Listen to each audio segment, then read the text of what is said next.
Dans la Rome antique vivait un philosophe sage et respecté nommé Lucius. Connu pour son calme inébranlable et sa sagesse profonde, Lucius aidait souvent les citoyens de Rome à naviguer dans leur vie tumultueuse. Un jour, un jeune soldat nommé Marcus vint voir Lucius pour demander conseil. Marcus était consumé par la colère et le ressentiment envers un autre soldat qui l'avait trahi. Il se sentait trahi et cherchait à se venger. Lucius accueillit Marcus et écouta attentivement son histoire. Après l'avoir écouté, Lucius partagea une histoire de sa propre vie. « Quand j'étais jeune, commença-t-il, j'éprouvais aussi de la colère envers quelqu'un qui m'avait profondément blessé. J'ai passé de nombreuses nuits blanches à comploter ma vengeance, convaincu que seule la vengeance pourrait m'apporter la paix. Mais un jour, j'ai rencontré un vieil homme sage qui m'a enseigné le véritable pouvoir du stoïcisme. Le vieil homme avait emmené Lucius sur une rive sereine, où l'eau coulait doucement sur des pierres lisses. Il tendit à Lucius une pierre lourde et lui demanda de la tenir fermement. Alors que Lucius serrait la pierre, le vieil homme dit « Cette pierre représente ta colère et ton ressentiment. Elle te pèse et perturbe ta paix. Maintenant, jette-la dans la rivière. » À contre-cœur, Lucius jeta la pierre dans l'eau et la regarda couler. Le vieil homme continua. « Tu vois comme l'eau emporte la pierre. De même, tu peux libérer tes fardeaux. Garder la colère ne fait que te nuire. La véritable force réside dans la maîtrise de tes émotions et la recherche de la paix intérieure. » Lucius prit cette leçon à cœur et commença à pratiquer le stoïcisme. Il apprit à voir les conflits non pas comme des batailles à gagner, mais comme des opportunités de croissance et de compréhension. Il découvrit qu'en laissant aller sa colère et en cherchant un terrain d'entente avec ceux qui l'avaient offensé, il pouvait transformer ses relations et atteindre une véritable victoire sans élever la voix. Marcus écouta l'histoire de Lucius, sentant le poids de sa propre colère commencer à se dissiper. Inspiré par le récit, il décida d'adopter les enseignements du stoïcisme. Il chercha à comprendre les actions et les motivations de son camarade soldat, trouvant finalement de l'empathie et un chemin vers la réconciliation. Dans nos vies trépidantes, où chaque désaccord peut sembler être une bataille à gagner, il existe une sagesse ancienne qui offre une approche différente. Imaginez gérer les conflits avec le calme d'un philosophe stoïcien, transformant les disputes en opportunités de paix et de compréhension. Aujourd'hui, nous explorerons 13 stratégies stoïques puissantes pour surmonter vos adversaires sans élever la voix. En nous inspirant des enseignements de Marc Aurèle, Sénèque et Épictète, nous découvrirons des techniques intemporelles pour maîtriser vos émotions et atteindre une véritable victoire. Si vous trouvez de la valeur dans ce que nous partageons, veuillez envisager de vous abonner à notre chaîne. Ne manquez aucune partie de cette vidéo, car ces informations peuvent vraiment transformer la façon dont vous faites face aux défis de la vie, vous apportant la paix intérieure et des relations plus fortes. Restez à l'écoute pour apprendre comment le stoïcisme peut changer votre vie. Pour vraiment gérer les conflits comme un stoïcien, la première étape est de comprendre votre adversaire. Il ne s'agit pas d'envahir leur vie privée, mais plutôt de saisir leurs motivations, leurs peurs et leurs perspectives. Marc Aurèle conseillait de regarder sous la surface, nous encourageant à voir au-delà de la colère et de la frustration immédiate. Au lieu de réagir impulsivement, prenez un moment pour considérer ce qui pourrait motiver les actions de l'autre personne. Par exemple, lors d'un débat animé, il est facile de se concentrer sur les mots plutôt que sur les émotions qui les sous-tendent. En pratiquant l'empathie stoïque, vous déplacez votre attention de l'externe à l'interne. Demandez-vous pourquoi cette personne est si contrariée. Quelles expériences passées pourraient influencer son comportement? Épictète nous rappelle que ce ne sont pas les événements eux-mêmes qui nous troublent, mais nos jugements à leur sujet. Appliquer ce principe vous aide à voir la situation de leur point de vue. Imaginez-vous debout au bord d'une rivière en furie, avec des rapides tourbillonnant sauvagement. Un stoïcien vous conseillerait de regarder sous la surface pour comprendre les courants en dessous. De même, comprendre votre adversaire signifie regarder au-delà de ses actions immédiates pour voir les problèmes plus profonds en jeu. Cela peut impliquer de poser des questions ouvertes qui les invitent à partager davantage sur leurs sentiments et expériences. Des questions comme « Qu'est-ce qui vous a amené à ce point ?» ou « Quelles sont vos préoccupations sous-jacentes ?» peuvent ouvrir un dialogue qui va au-delà du conflit superficiel. En enquêtant sur leurs motivations, vous obtenez une meilleure compréhension de leurs perspectives et créez une opportunité pour l'empathie. Sénèque a enseigné que l'empathie ne consiste pas à être d'accord avec quelqu'un, mais à comprendre son point de vue. Cette compréhension plus profonde peut conduire à des réponses plus réfléchies et efficaces, transformant des batailles potentielles en opportunités de connexion et de résolution. Cette pratique de plonger dans les profondeurs n'est pas seulement bénéfique pour comprendre les autres, mais aussi pour la réflexion personnelle. En explorant les raisons sous-jacentes de vos propres réactions, vous pouvez identifier vos déclencheurs et travailler à mieux les gérer. Cette double approche de comprendre à la fois votre adversaire et vous-même s'aligne avec l'objectif stoïque d'atteindre la paix intérieure et la résilience émotionnelle. Sénèque a souligné que le plus grand remède contre la colère est le délai. Ce conseil simple mais puissant nous encourage à faire une pause avant de réagir, nous donnant l'espace nécessaire pour évaluer la situation objectivement. Dans le feu de l'action, il est facile de laisser les émotions obscurcir notre jugement, mais en prenant du recul, nous pouvons déterminer si le conflit vaut vraiment notre temps et notre énergie. Cette pause nous permet de nous poser des questions critiques. Cette bataille est-elle essentielle à mes valeurs et à mon bien-être? S'engager dans ce conflit apportera-t-il un résultat significatif? Imaginez être confronté à de nombreuses batailles potentielles, comme un vaste champ de bataille. Chaque conflit représente une potentielle déperdition de vos ressources émotionnelles et mentales. En choisissant vos batailles sagement, vous conservez votre force pour les questions qui comptent vraiment. Cette approche s'aligne avec l'enseignement d'Épictète, selon lequel nous devrions nous concentrer sur ce qui est sous notre contrôle et laisser aller ce qui ne l'est pas. De nombreux conflits sont des irritations mineures qui n'ont pas d'impact significatif sur nos vies. En ne nous engageant pas dans ces disputes triviales, nous protégeons notre tranquillité d'esprit. Marc Aurèle nous rappelle le pouvoir de lâcher prise. Il enseigne qu'il suffit souvent de tenir sa langue et de laisser passer les choses. Ce principe est particulièrement pertinent dans les situations où le conflit est basé sur des légers affronts ou des malentendus. En choisissant de ne pas réagir, nous maintenons notre tranquillité intérieure et évitons d'escalader la situation. C'est une pratique de discipline personnelle et d'humilité, reconnaissant que toutes les offenses perçues ne méritent pas une réponse. Analyser les résultats potentiels d'un conflit peut aider à décider s'il faut s'engager. Chaque argument a ses coûts, qu'ils soient émotionnels, relationnels ou même physiques. Faire une analyse coût-avantage peut être incroyablement éclairant. Demandez-vous, que puis-je gagner de cette bataille? La récompense potentielle vaut-elle le coût émotionnel que cela me prendra? Souvent, vous constaterez que le prix de l'engagement dépasse de loin les avantages, vous conduisant à une résolution plus pacifique, simplement en vous éloignant. Lorsque les émotions sont fortes, il est facile de laisser nos mots devenir des armes, lançant des accusations et des insultes qui ne font qu'escalader le conflit.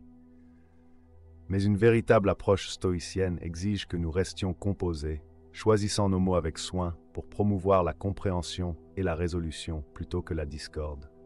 Cela commence par la pratique de l'écoute active. Au lieu d'attendre simplement votre tour pour parler, concentrez-vous intensément sur ce que l'autre personne dit. En écoutant sans interruption, vous montrez du respect et un désir sincère de comprendre leur perspective. Cela aide non seulement à désamorcer la tension, mais crée également un espace où un dialogue significatif peut avoir lieu. Sénèque a souligné l'importance d'une communication claire et rationnelle. Lorsque vous parlez, utilisez des déclarations en jeu pour exprimer vos sentiments et vos besoins sans blâmer. Par exemple, dire « je me sens blessé quand cela arrive » est beaucoup plus constructif que « tu fais toujours ça ». Cette approche réduit la défensive de votre interlocuteur, ce qui lui permet de mieux entendre et comprendre votre point de vue. C'est une façon d'affirmer vos besoins sans recourir à l'agression. Marc Aurèle écrivait souvent sur le pouvoir de maintenir un comportement posé. Dans ses méditations, il réfléchissait à l'importance de rester calme face à l'adversité. En maintenant un ton assuré et stable, vous transmettez confiance et contrôle, ce qui peut également aider à calmer l'autre partie.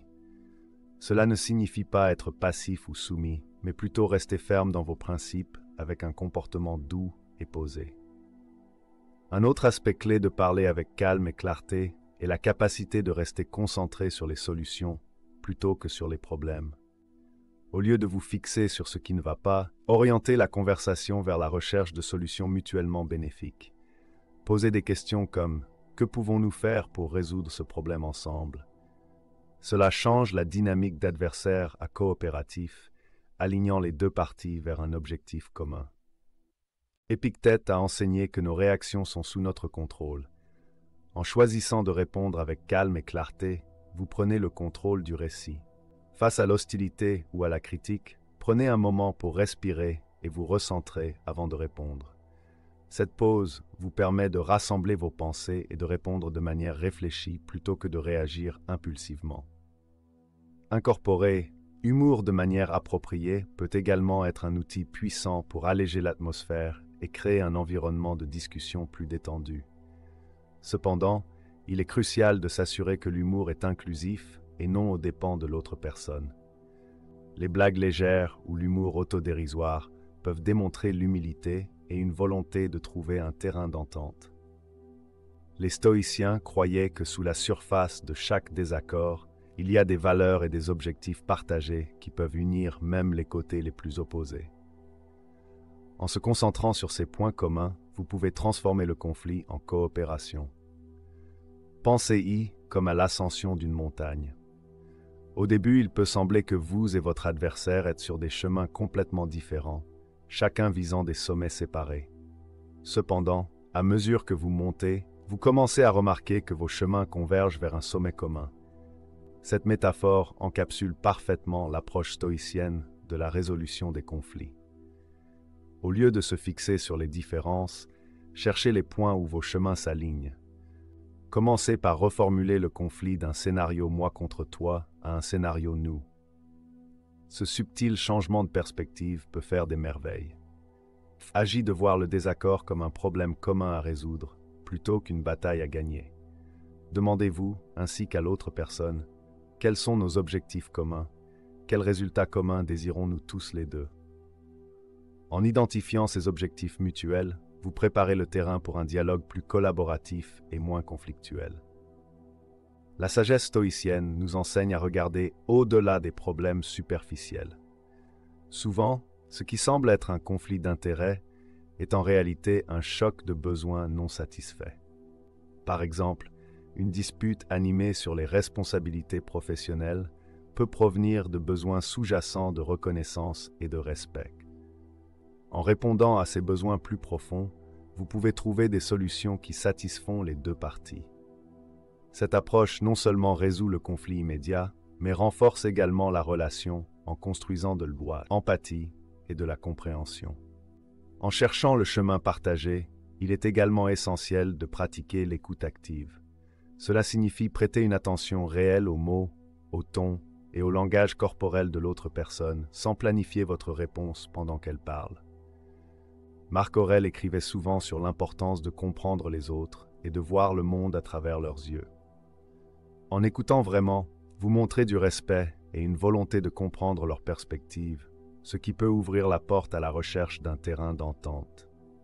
Une fois que vous avez identifié des objectifs communs et écouté avec empathie, travaillez ensemble pour trouver des solutions. Concentrez-vous sur la recherche de résultats gagnant-gagnant où les deux parties sentent que leurs besoins sont satisfaits. Cette résolution de problèmes collaboratifs ne résout pas seulement le conflit actuel, mais favorise également un sentiment de travail d'équipe et de respect mutuel. Il s'agit de passer d'un lieu d'opposition à un lieu de coopération. La patience et la persévérance sont essentielles. Trouver le chemin partagé n'est pas toujours facile et peut nécessiter plusieurs tentatives. Soyez prêts à faire de petits pas et à célébrer les accords mineurs. Ces petites victoires créent un élan et une confiance, ce qui facilite la résolution de problèmes plus importants par la suite. Chercher le chemin partagé consiste à favoriser un état d'esprit d'unité plutôt que de division.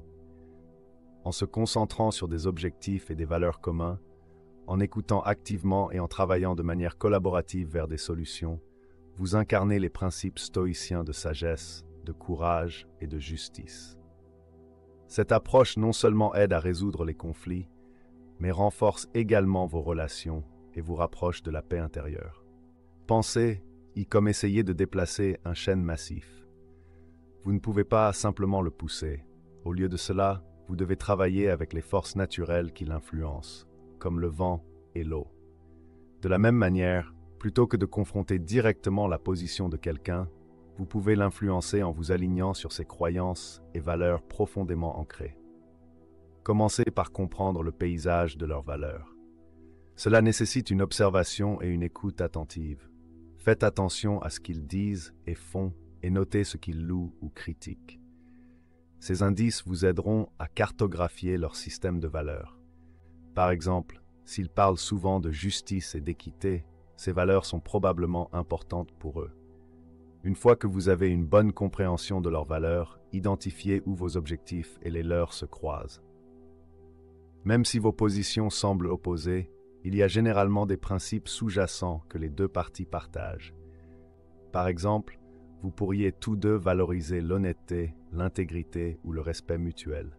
Mettez en avant ces valeurs partagées dans vos discussions. Cela crée un sentiment de but commun et construit un pont de compréhension. Lorsque vous présentez vos arguments, utilisez un langage qui résonne avec leurs valeurs. Il ne s'agit pas de manipulation, mais d'un alignement authentique. Si vous savez qu'ils valorisent la loyauté, formulez vos points de manière à montrer comment votre perspective soutient et défend cette valeur. Cela rend vos arguments plus convaincants, car ils voient que votre solution s'aligne avec leurs croyances fondamentales. Marc Aurèle a enseigné que nous devrions viser à vivre en harmonie avec la nature, ce qui inclut la nature humaine. En faisant appel aux valeurs intérieures de quelqu'un, vous vous harmonisez essentiellement avec sa nature. Cette approche réduit la résistance et favorise une atmosphère plus collaborative. Elle montre du respect pour leurs perspectives et démontre que vous cherchez une résolution qui honore leurs principes. Un autre aspect important est de démontrer par vos actions comment votre solution proposée s'aligne avec leurs valeurs. Les mots sont puissants, mais les actions le sont encore plus. Montrez-leur par des exemples concrets et des comportements comment votre approche reflète les valeurs qu'ils chérissent. Cela renforce la confiance et la crédibilité, facilitant ainsi l'acceptation de votre point de vue. Il est également vital de maintenir un ton de respect et d'empathie tout au long du processus. Même lorsque vous êtes en désaccord, reconnaître les valeurs de l'autre personne et montrer une volonté de comprendre leur perspective peut désamorcer les tensions et ouvrir la porte à un dialogue constructif. Le stoïcisme nous enseigne que chacun a une perspective unique façonnée par ses expériences et ses valeurs. En respectant cette individualité, nous pouvons trouver un terrain d'entente même dans les conflits les plus difficiles. Imaginez que vous marchez sur une corde raide au-dessus d'un gouffre de conflits potentiels. Une blague bien placée peut servir de perche d'équilibre, vous aidant à naviguer dans cette situation précaire. Cependant, cette corde raide métaphorique nécessite un pied sûr. L'humour peut facilement faire basculer l'équilibre s'il n'est pas utilisé de manière appropriée. La clé est de s'assurer que l'humour allège l'atmosphère sans diminuer l'autre personne ou la gravité de la discussion. Tout d'abord, il est essentiel de connaître votre public.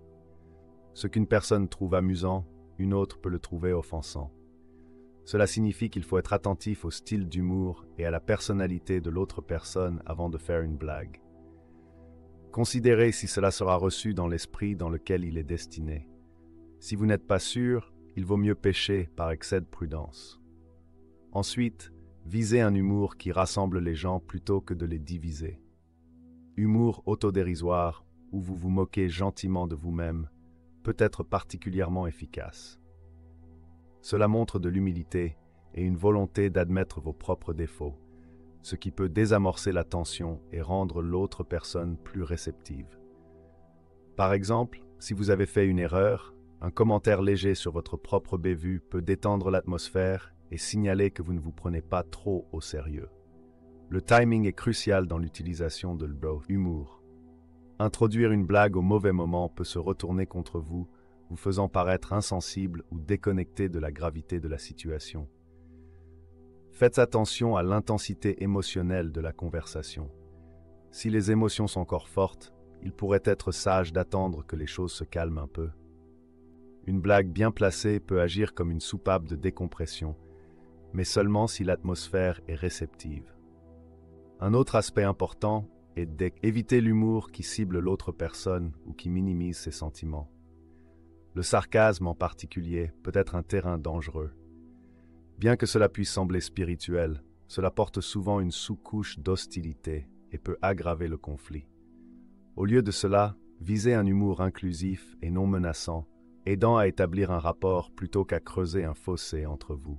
Rappelez-vous le principe stoïcien de contrôle, le contrôle de vos propres actions et réactions.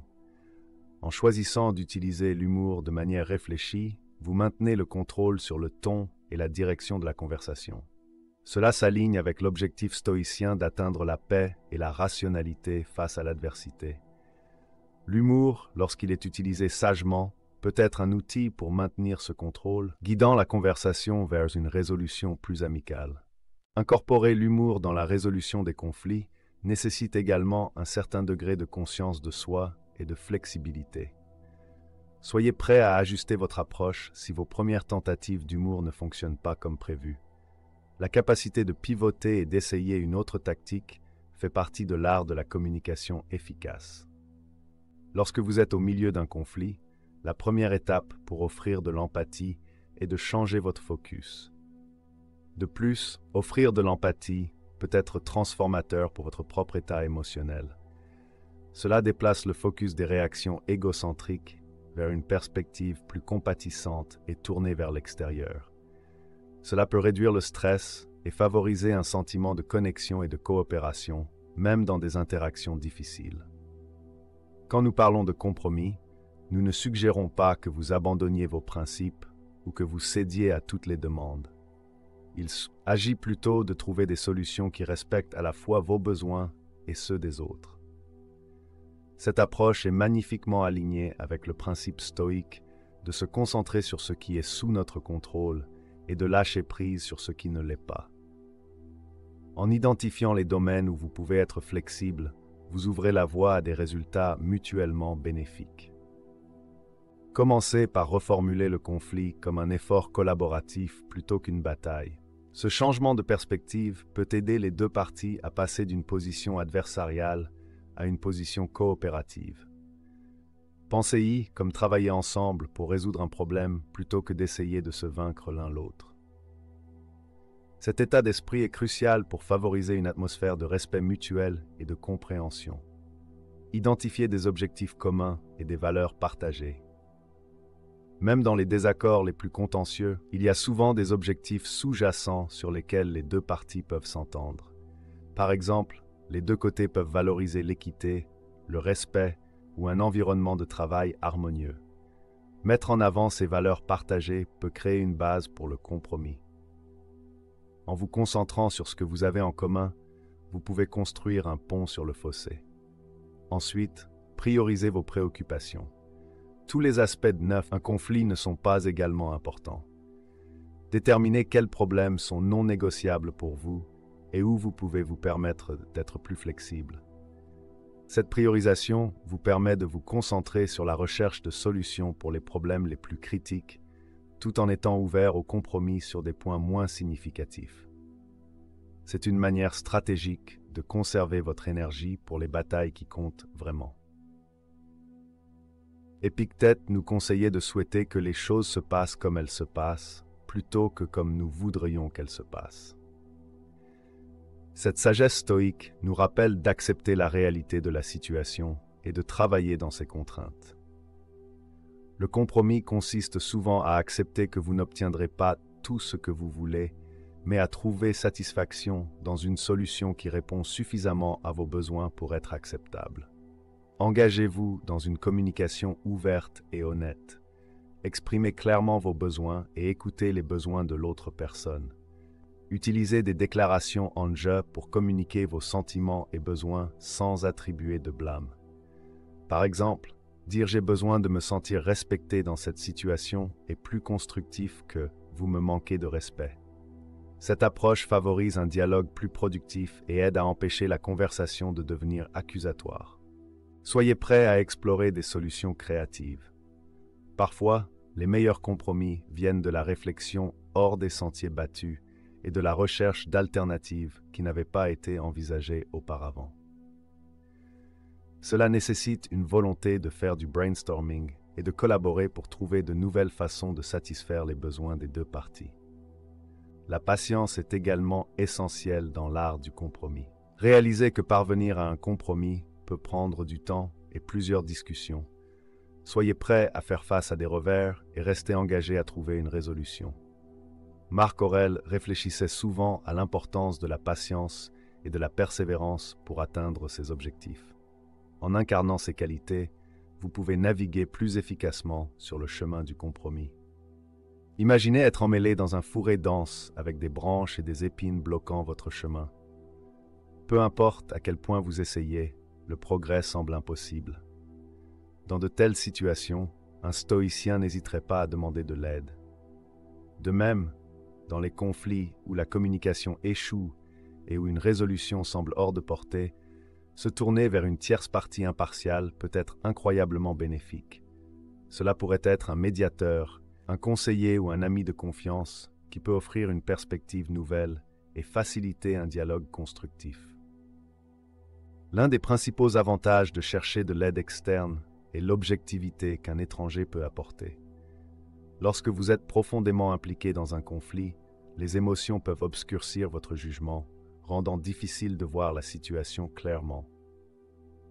Un médiateur impartial peut aider à démêler ces nœuds émotionnels, offrant une vue plus claire des problèmes en jeu. Ils peuvent guider la conversation, s'assurant que les deux parties soient entendues et comprises, ce qui est essentiel pour parvenir à une résolution.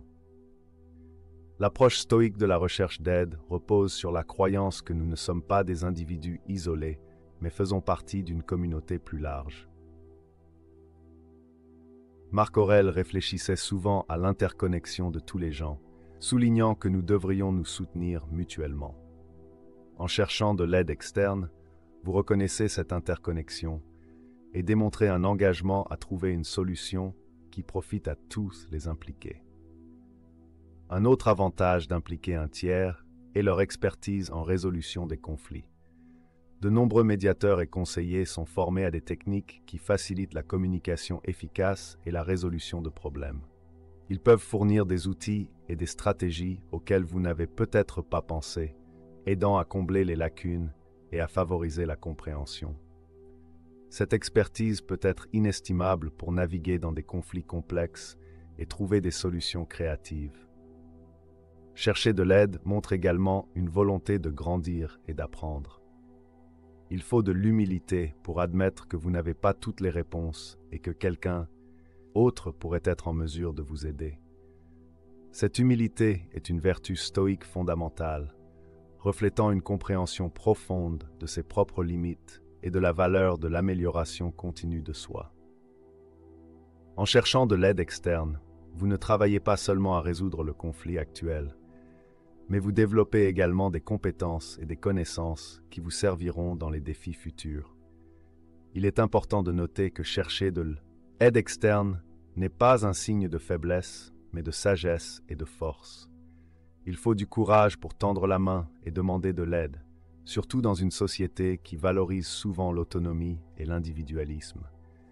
Les stoïciens nous enseignent que la véritable force réside dans la reconnaissance de notre interconnexion et dans l'utilisation du soutien des autres.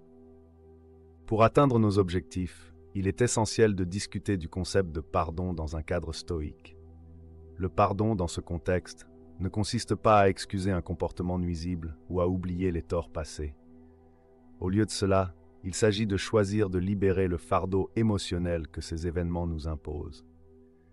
Imaginez être enchaîné à un rocher lourd, son poids vous tirant vers le bas et causant de la douleur. Le pardon est la clé qui libère ces chaînes, vous permettant d'avancer sans entrave. Commencez par reconnaître l'impact que le fait de garder de la colère a sur votre bien-être. La colère et le ressentiment consomment de l'énergie mentale et émotionnelle, menant souvent au stress, à l'anxiété et à un manque de paix intérieure. Reconnaissez que pardonner est un moyen de récupérer cette énergie et de la rediriger vers des activités positives et productives. C'est un acte de soin de soi qui privilégie votre santé et votre bonheur par rapport aux griefs passés. Ensuite, pratiquez l'empathie et la prise de perspective. Marc Aurèle réfléchissait souvent à l'importance de comprendre les actions des autres et les circonstances qui les motivent. En vous mettant à la place de ceux qui vous ont fait du tort, vous pouvez mieux comprendre leur comportement et leurs motivations. Cela n'excuse pas leurs actions, mais vous aide à les voir comme des humains faillibles plutôt que comme des méchants. Ce changement de perspective peut atténuer l'intensité de votre colère et rendre le pardon plus accessible. Le pardon implique également de lâcher prise, mais pas d'oublier. Il s'agit de libérer la charge émotionnelle des événements passés tout en conservant les leçons apprises. Ces expériences façonnent qui vous êtes et fournissent des informations précieuses sur vos valeurs et vos limites. En retenant les leçons plutôt que la douleur, vous pouvez grandir et devenir plus résilient. Le processus de pardon peut être actif et continu. Ce n'est pas un événement unique, mais une pratique continue de libération des émotions négatives chaque fois qu'elles surgissent. Des techniques telles que l'écriture, la pleine conscience et la méditation peuvent être des outils utiles dans ce processus. Écrire vos pensées et vos sentiments peut apporter de la clarté et un sentiment de libération, tandis que les pratiques de pleine conscience vous aident à rester présent et ancré. Un autre aspect crucial est l'auto-pardon. Souvent, nous sommes les plus durs envers nous-mêmes, gardant la culpabilité et le regret de nos actions passées. Les stoïciens enseignaient que tout le monde fait des erreurs et que la compassion envers soi-même est cruciale pour la croissance personnelle. Se pardonner, c'est reconnaître ses imperfections, apprendre de ses erreurs et avancer avec l'engagement de faire mieux. Rappelez-vous que le pardon est un acte de force, pas de faiblesse. Il faut du courage pour laisser aller la douleur et la colère et choisir la paix plutôt que le conflit. En pratiquant le pardon, vous vous alignez sur les principes stoïques de sagesse, de courage et de maîtrise de soi. Vous démontrez une compréhension que le véritable pouvoir réside dans la maîtrise de vos émotions et le maintien de la tranquillité intérieure. Pensez au phénix mythique qui renaît de ses propres cendres, plus fort et plus sage qu'auparavant. De même, les stoïciens nous encouragent à renaître des cendres de nos conflits, en les utilisant comme des opportunités pour devenir de meilleures versions de nous-mêmes. La première étape de ce processus est d'adopter un état d'esprit d'apprentissage. Au lieu de voir les conflits comme des expériences purement négatives, reformulez-les comme des opportunités de croissance et de découverte de soi. Demandez-vous quelles leçons vous pouvez tirer de la situation et comment elle peut vous aider à devenir plus résilient et sage. La réflexion est un élément clé de ce processus de croissance. Prenez le temps d'analyser le conflit et votre rôle dans celui-ci. Qu'est-ce qui a déclenché le désaccord? Comment avez-vous réagi et qu'auriez-vous pu faire différemment? Cette introspection s'aligne avec la pratique stoïcienne de l'auto-examen, comme Marcus Aurelius l'a souvent écrit dans ses méditations. En comprenant vos actions et vos émotions, vous pouvez identifier des schémas et des déclencheurs qui nécessitent une attention, ouvrant la voie à une amélioration personnelle. Il est également important de pratiquer l'autocompassion pendant ce processus de réflexion. Reconnaissez que tout le monde fait des erreurs et que les conflits font naturellement partie des interactions humaines. Épictète a enseigné que nous devrions nous concentrer sur ce qui est sous notre contrôle et accepter ce qui ne l'est pas. Vous ne pouvez pas contrôler le comportement des autres, mais vous pouvez contrôler vos réactions et apprendre de vos expériences. En étant bienveillant envers vous-même et en reconnaissant vos efforts pour grandir, vous créez un environnement positif pour une amélioration continue. Une fois que vous avez réfléchi au conflit, fixez des objectifs spécifiques et réalisables pour votre croissance personnelle. Cela peut impliquer d'améliorer vos compétences en communication, de développer une plus grande intelligence émotionnelle ou d'apprendre à mieux gérer votre stress.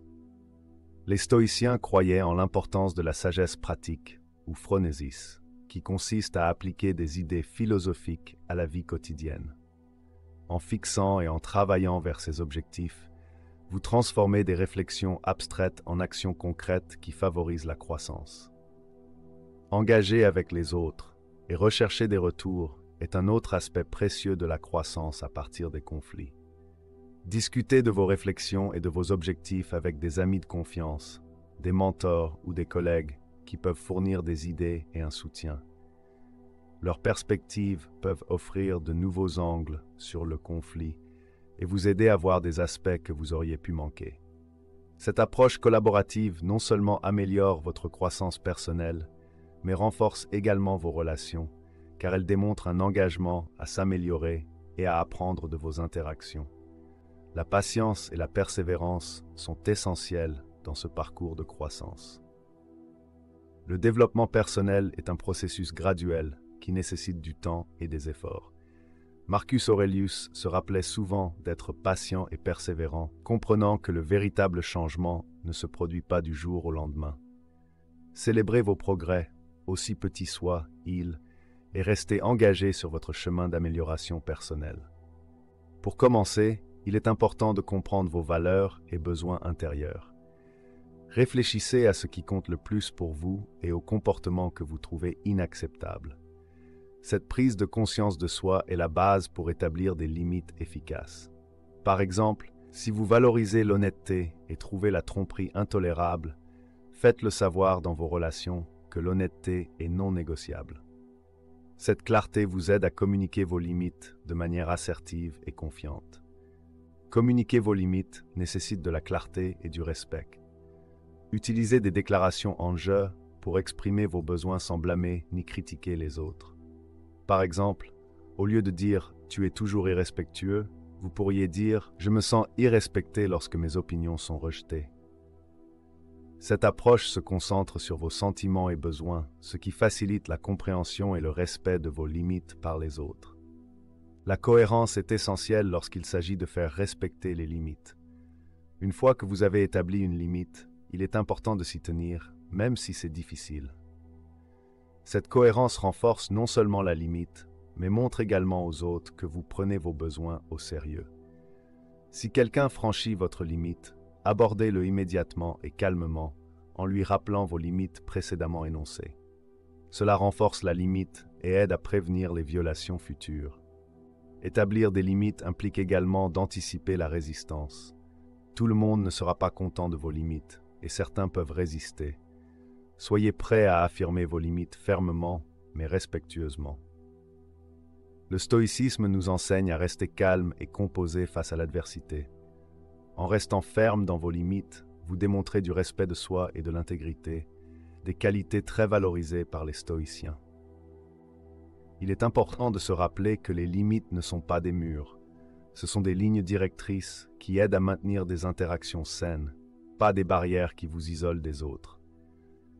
Les limites peuvent évoluer et s'adapter à mesure que les relations grandissent et changent. Être ouvert à renégocier les limites lorsque cela est nécessaire peut renforcer les relations et favoriser le respect mutuel. Cette flexibilité, cependant, ne doit pas se faire au détriment de vos valeurs et besoins fondamentaux. Le stoïcisme souligne également l'importance des limites pour le soin de soi.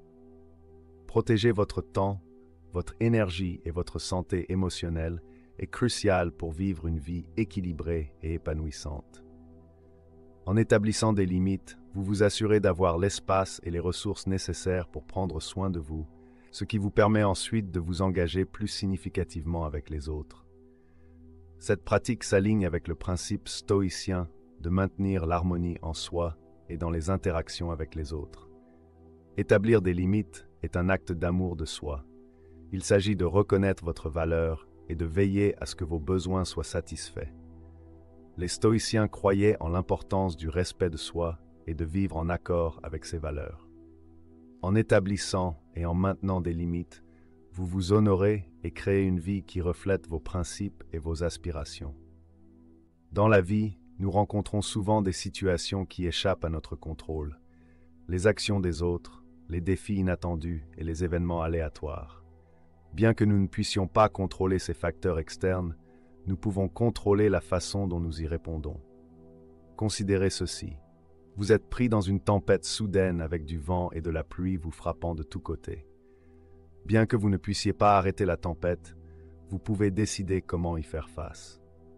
De même, dans les moments de conflit ou de stress, notre pouvoir réside dans le choix de nos réactions. Ce changement de perspective est libérateur car il met l'accent sur ce que nous pouvons gérer, notre propre état d'esprit et nos actions, plutôt que sur le monde extérieur imprévisible. Pour commencer à contrôler vos réactions, la première étape est la prise de conscience. Remarquez quand vous commencez à ressentir une montée d'émotions, que ce soit de la colère, de la frustration ou de l'anxiété. C'est un signal pour faire une pause et prendre une profonde inspiration.